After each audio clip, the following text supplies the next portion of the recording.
Hey there, PSP! Better late than never, right? I'm so sorry. Seriously, a belated 15th anniversary to the Sony PSP. The PSP is a great handheld that, dare I say, revolutionized in a lot of fronts. From bringing console-like gaming on a handheld to getting into a market that is dominated by a single company. This object has brought a lot of fun and good memories to people, including myself. I'm gonna be upfront and say this video is similar to my DMG video. I won't be talking about the handheld's history or development. Instead, this is gonna be me recounting my experiences with it. So a thing I need you to understand is my gaming history could be summed up as PS1 fanboy, played some early 2000s PC games, and owned or emulated a Nintendo handheld. A good majority of my childhood was spent on the PS1, getting introduced to some of Sony's first-party IPs and lots of JRPGs.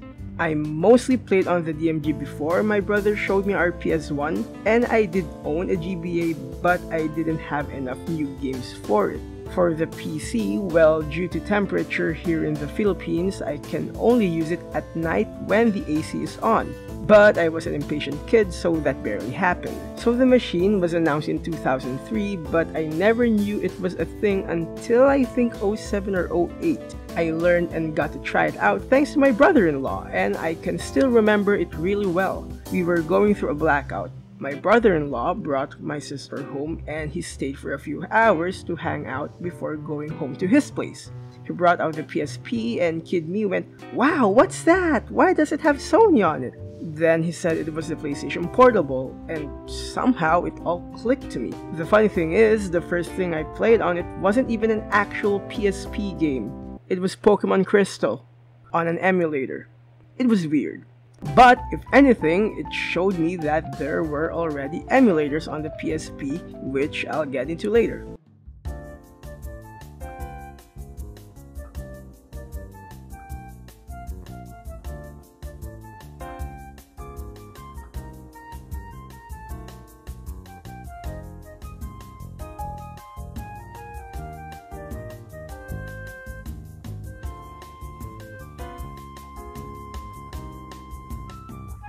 A few months after, I finally got to play an actual PSP game. 2 in fact.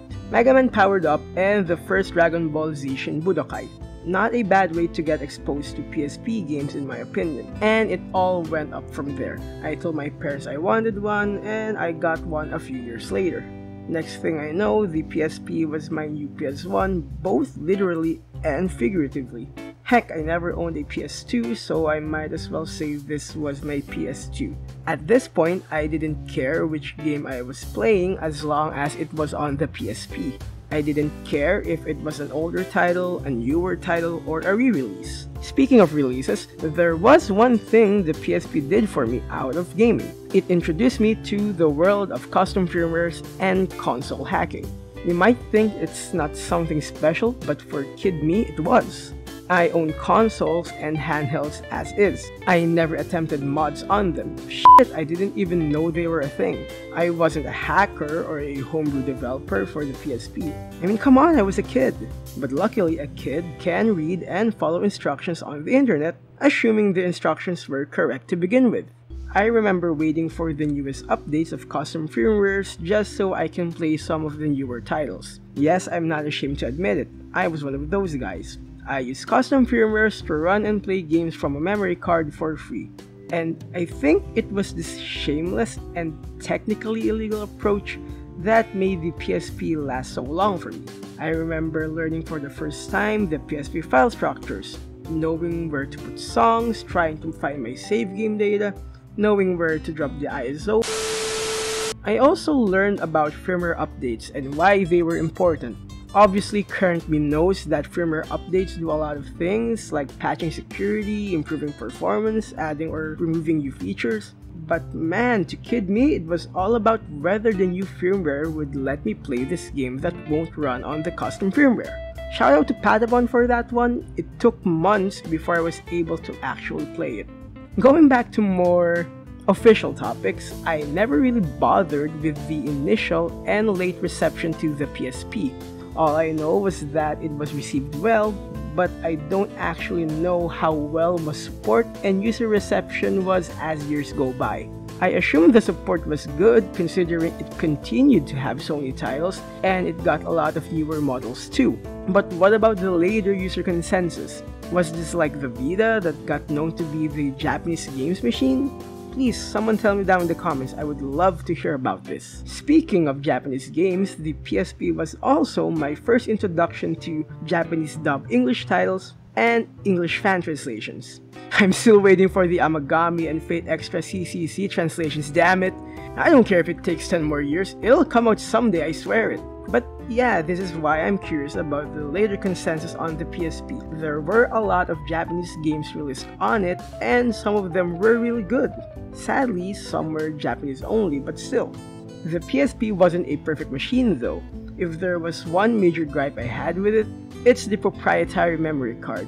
I know I sound bitchy and stupid considering I was running games through the memory card, but Sony, what the hell is your thing with proprietary memory cards? These things were expensive back in the day. Shit, it even plagued the PSP Go and the Vita.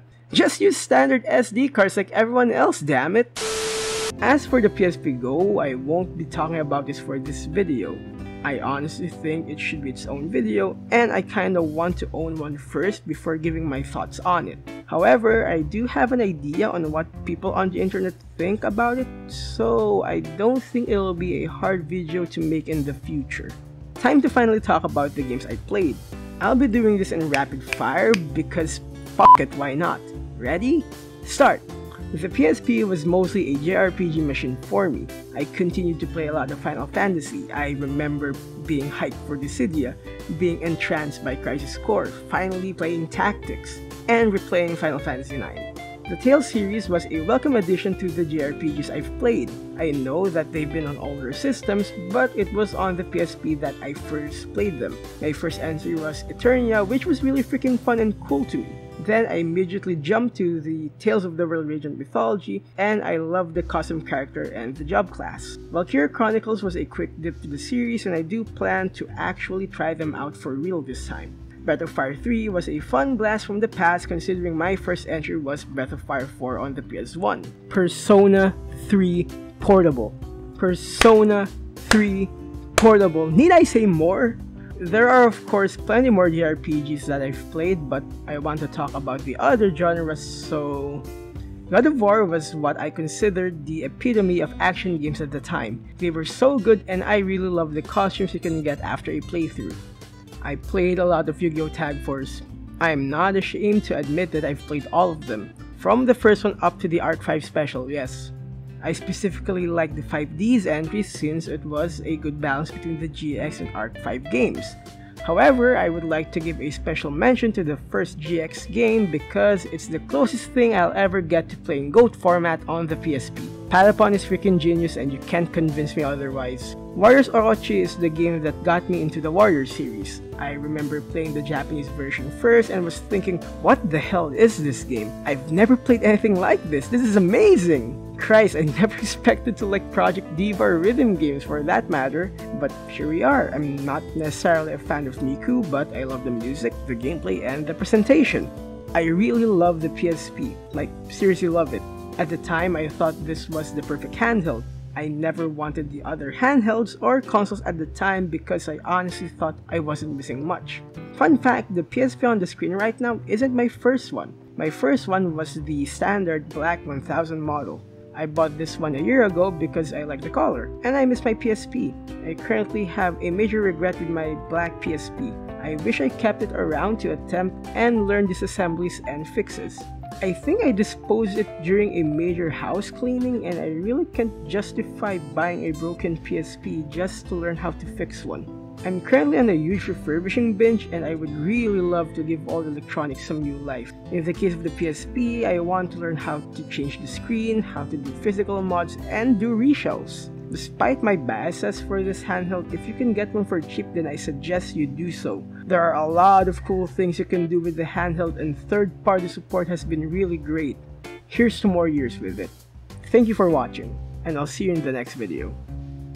Hey there! Sorry for this sudden credits message thing. I just want to apologize for releasing only one video for the month and for releasing it very late into the month. I've been working on some personal projects and it took most of my time, and I honestly think that this personal project of mine should take more priority than uploading videos. That said, I'll try my best to upload 2 videos next month since I've been able to do it before, pandemic be damned. Stay safe everyone.